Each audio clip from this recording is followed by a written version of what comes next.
28 अगस्त 2026 ये एक चांद ग्रहण सिर्फ एक धुंधला चांद ग्रहण नहीं होने वाला।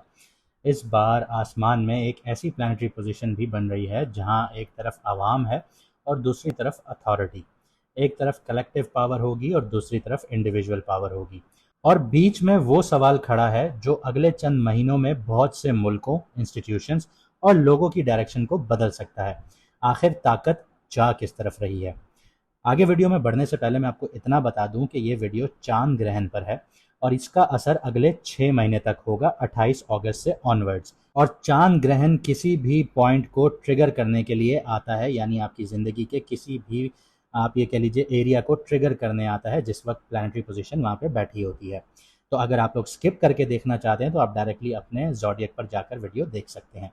अब आगे बढ़ते हैं। तो पाकिस्तान के टाइम के मुताबिक सुबह 5:18 पर, यानी इंडिया टाइम के हिसाब से 5:48 पर चांद ग्रहण शुरू हो जाएगा और तकरीबन 9:18 पर अपनी पीक पर पहुंच जाएगा।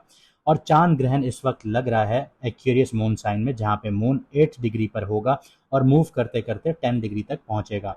और एक्वेरियस में ही राहु बैठा हुआ है 6 डिग्री पर। यह मैंने आपको अभी लास्ट सीरीज में, राहु की सीरीज में बताया था।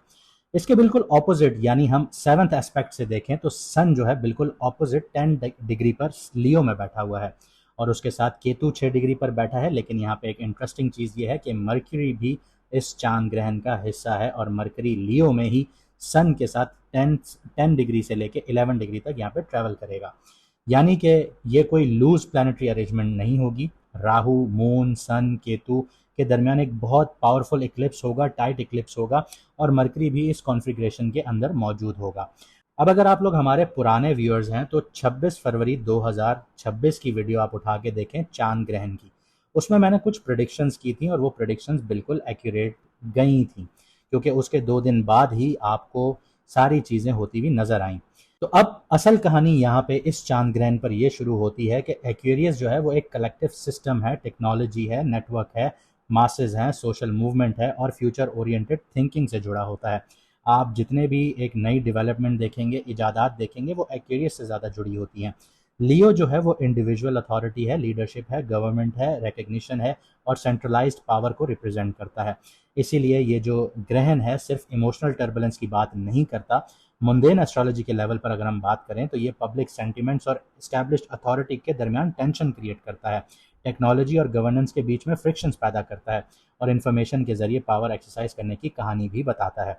मून के साथ राहु होने की वजह से कलेक्टिव इमोशंस जो हैं वो एम्पलीफाई होते हुए नजर आते हैं।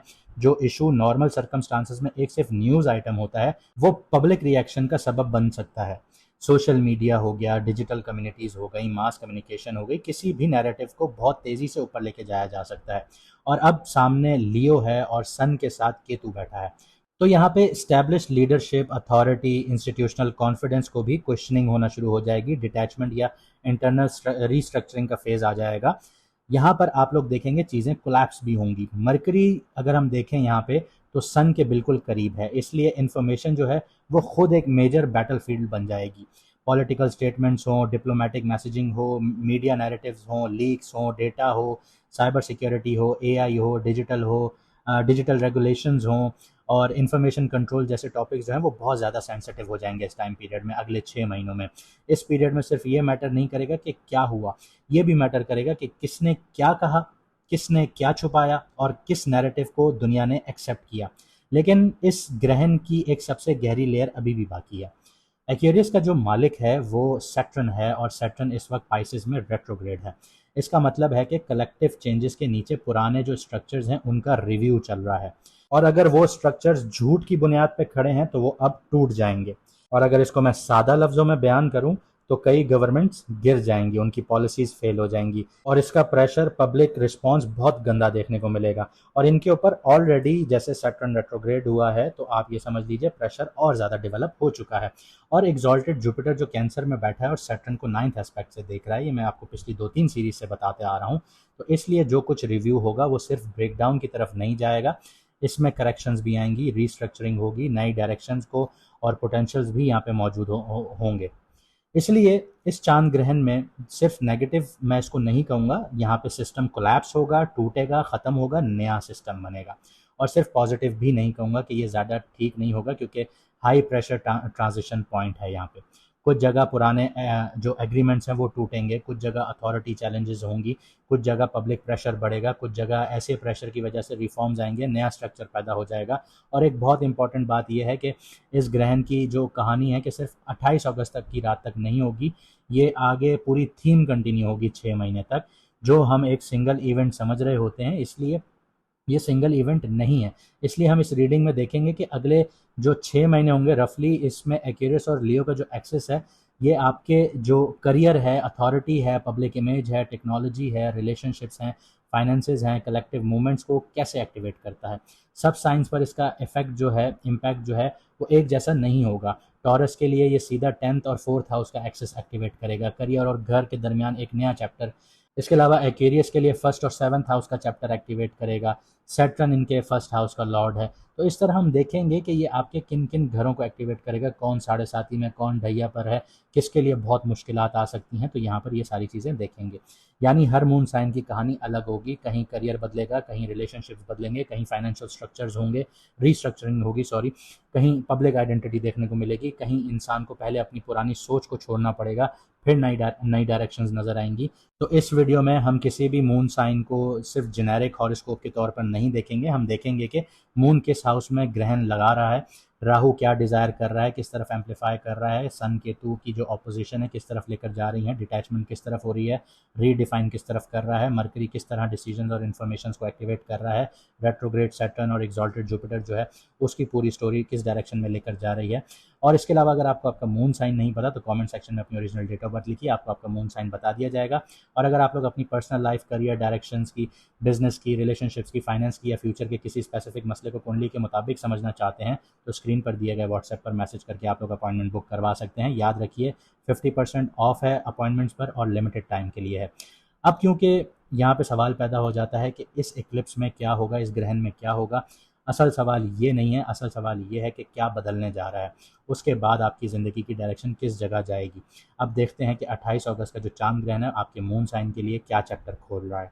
अब बात करते हैं टॉरस मून साइन वालों की। तो जैसे मैंने आपको बताया 28 अगस्त को चांद ग्रहण लग रहा है, लेकिन लग आपकी कुंडली के 10th हाउस पर रहा है। अब 10th हाउस जब एक्टिवेट हो रहा है इक्लिप्स में, यानी कहानी जो स्टार्ट हो रही है वो करियर पर हो रही है, रेपुटेशन पर हो रही है, प्रोफेशनल डायरेक्शन पर हो रही है।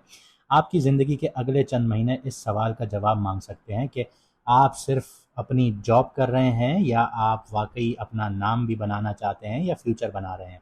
अगर आप पिछले कुछ अरसे से अपने करियर से मुतमईन नहीं थे, ग्रोथ रुकती हुई नज़र आ रही थी, रिकग्निशन नहीं मिल रही थी, या दिल के अंदर करियर शिफ्ट के थॉट्स चल रहे थे, तो अब वो थॉट्स प्रैक्टिकल डिसीजंस की शक्ल लेते हुए नजर आएंगे।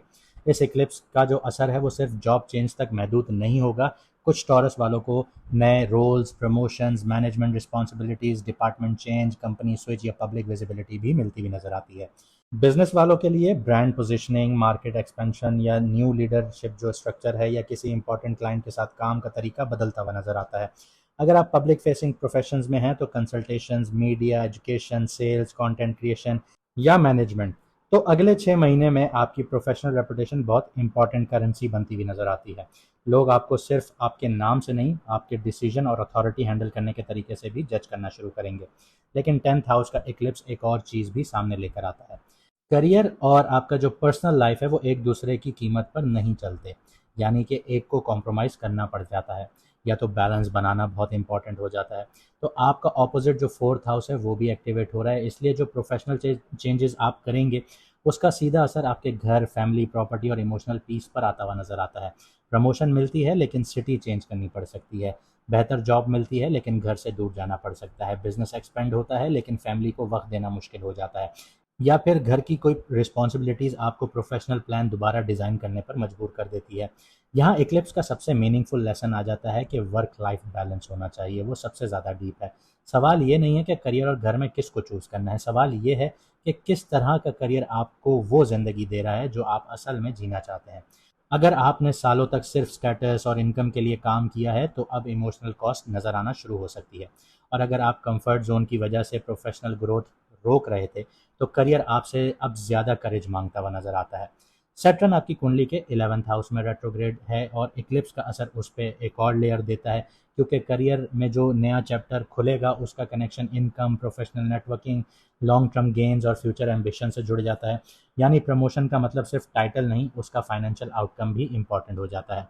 बिजनेस एक्सपेंशन सिर्फ सेल्स नहीं, रिपीटेड क्लाइंट्स आ जाते हैं। सस्टेनेबल रेवेन्यू भी मैटर करता है। आपका नेटवर्क भी फिल्टर आउट हो रहा है। कुछ कॉन्टेक्ट्स जो सिर्फ सोशल कनेक्शन थे उनकी इंपॉर्टेंस कम होती हुई चली जाएगी, जबकि कोई सीनियर मेंटोर या प्रोफेशनल ग्रुप अनएक्सपेक्टेडली आपके फ्यूचर के इंपॉर्टेंट हिस्सा आपके लिए बनते हुए नजर आएंगे, आपके फ्यूचर से रिलेटेड।